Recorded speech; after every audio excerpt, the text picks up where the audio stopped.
Hi, I'm Luminousz Ztarr. Welcome to the channel. Mwah! My stars, thank you so much for joining me today and tonight, and thank you for being a part of our Luminousz Ztarr community. Everyone who has recently subscribed, welcome to the Luminousz Ztarr family. Please check the description box below. Don't forget to like and or share today's video, and don't forget to click that notification bell for more videos and vlogs. Okay, so sometimes when we're uncomfortable, the narcissist or the cluster personality type in our lives seem to be comfortable. You ever notice that? I know I have in my past, right? So whenever you become comfortable or when you demonstrate your growth, please understand that certain people around you, such as the cluster B personality type or your narcissist, will not be comfortable. See, when you demonstrate your growth, there's a few things that are going on that are very powerful. Number one, when you demonstrate your growth, you are accepting and facing the reality that you are outgrowing narcissistic codependent relationships. Number two, you are living your life on your own terms for the first time. Number three, you're getting to know yourself better instead of trying to please or get to know the narcissist. Okay, so those three things are very important because this is what's going to help you to focus and thrive forward past narcissistic codependent relationships.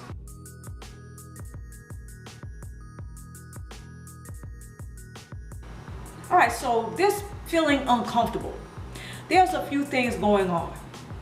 One of the reasons why you're feeling uncomfortable in the narcissistic codependent relationship is because you're not speaking your truth. Okay? I know I sound like I may be scolding, but all of this is from love. I'm very passionate about this topic because I've gone through a lot of this stuff myself. There have been times that I have held certain things inside for a long time until one day I just blurted it out. Okay? And the other person who received that information, it was addressed directly to them because it was for them. They weren't prepared for it. And of course, they became uncomfortable, right? But the idea, or one of the ideas, was that those individuals or that person would stop and think about my experiences in the relationship with him or her. All right? So, but anyway, I digress. When you are holding things inside, remember, emotion are your energy in motion. Okay? Emotions are energy in motion. Energy has to move. So look at the word emotion. In that word, you see motion. So when our energy is forced to be stagnant, well then, that's not natural.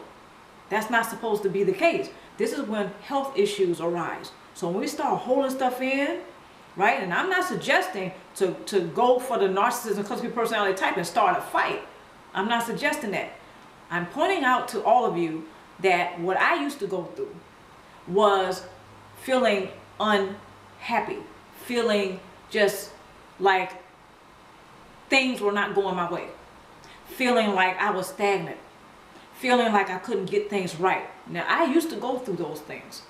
Okay, and all of that was because I was holding things inside. Just the aftermath of dealing with two components, pathological narcissism and codependency, which are designed to be highly addictive, if not influencing obsession or obsessive personality or obsessive behavior.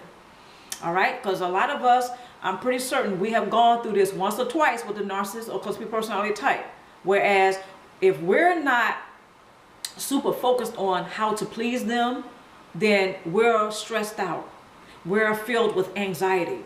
We may be experiencing depression or feeling sad, or actually feeling sad and angry, which can also cause health issues. When a person is feeling sad and angry for a long period of time, again, health issues are sure to arise. So when you're holding things inside, first of all, understand that you're doing yourself a grave injustice. You have to find a particular outlet. And I don't want to get ahead of myself. I'll get to the tools in a minute. But I want to point out to everyone that when we hold things inside about the narcissist and cluster personality type, our health is being compromised. We're being affected in so many ways that actually not very apparent sometimes. Sometimes it's pretty clear, but sometimes it's not.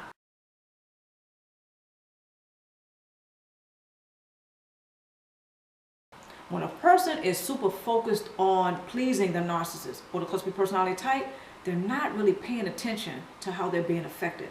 They're not really taking care of themselves very well. Okay?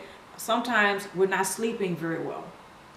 We're not eating very healthy, or we don't really have a healthy lifestyle. We have a stressful lifestyle. And oh my goodness, if we're working with cluster B personality types who are co-workers, or we have a supervisor who are cluster B personality type, woo, that's just more. Because it's like you see narcissists everywhere. But when you have the contrast, then you realize narcissists are not everywhere in your life. Yeah, they're on the planet, but they're not all in your life. You have some people that don't have a cluster B personality type around you. You have some people that maybe you meet once or twice a week to go to the gym, or you may see them every now and then, but it's always pleasant when y'all are interacting with one another because they don't have a cluster B personality type. Okay, so when you have the apples and the oranges, again, your contrast, this is what's going to help you to focus on thriving forward. This is going to help you to focus on what you need to do in order to thrive forward. But as long as you keep on focusing on how to please the narcissist and you're neglecting yourself, your health is going to be compromised. Now, I've learned one of the worst ways to be negligent of self is to make sure that the emotions are not flowing. It's being stagnant. Okay, we're stuffing things down. We have certain thoughts, and sometimes the thoughts are really not even ours. Those feelings sometimes are not ours. That's another video. Because codependency, narcissism, again, are highly addictive. They're designed to keep a person stagnant.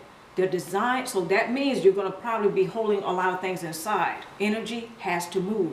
Therefore, your emotions have to move. They have to flow. All right? So try to remember that the next time all of these feelings and these thoughts are coming up for you that are very unpleasant. Find an outlet.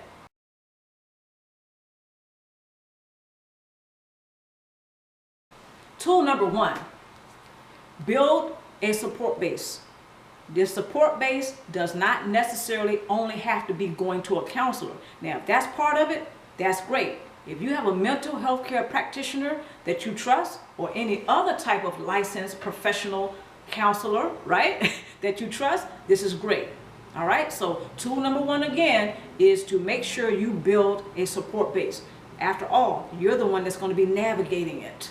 All right, the narcissist and the cluster B personality type, they shouldn't have any say on what you need to do in order to thrive forward, which again is your support base, which is supposed to be designed to help you do just that. Tool number 2, make sure that you have a contrast. The apples and the oranges of your relationships. Who are the people that you get along with right now? Who are the people in your life, whether they're distant relationships or not, that leave you with a good impression, that leave you with a good feeling? You feel at peace after you talk to them on the phone, or after they visit, or after you visit. Just interacting with these people, you just feel better. They remind you of who you are, or they help you to realize who you are. The contrast does 3 things. Gives you peace of mind, balance, and harmony in your life. Okay, this is very important. Otherwise, you're going to think you see cluster B personality types everywhere, such as narcissists. Especially if you're working with cluster B personality types in the workforce and on the home front. You're coming home to maybe family members who have cluster B personality types. All right? So that's something that's not going to be very good, because this will give you like a tunnel vision. If you think you see narcissists everywhere, this reduces your visibility. You're not able to visualize yourself thriving forward because you think you see narcissists everywhere, right? And you're concentrating on that. So that's pulling on your energy, and you're going to feel drained. You have an energy, pardon me, you have an energy body that more than likely expands. So you're nurturing. You have the capacity to love, to be friendly, to have good relationships with people. You just need that contrast, the before and after picture. Or here's this side, here's that, or the apple and the oranges, right?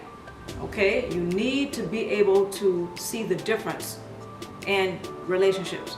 All your relationships are probably not codependent. All of your relationships don't have to be codependent. All of your relationships don't have to be with narcissists. All of your relationships don't have to be full of narcissism. The contrast, again, is very necessary in order to give you the confidence needed to even engage in other relationships that are not unhealthy. Okay, you have to have that confidence. Your self-esteem can be boosted, okay, or increased. You're gonna need that contrast in order to give you the confidence necessary even to invest in positive relationships. Now, the trust issue can be very huge as an aftermath of narcissism. But when you have been put down and let down repeatedly by cluster B personality types in your life, whether it's on the home front or in the workforce, then that's going to leave an impression on you that maybe everybody is not to be trusted.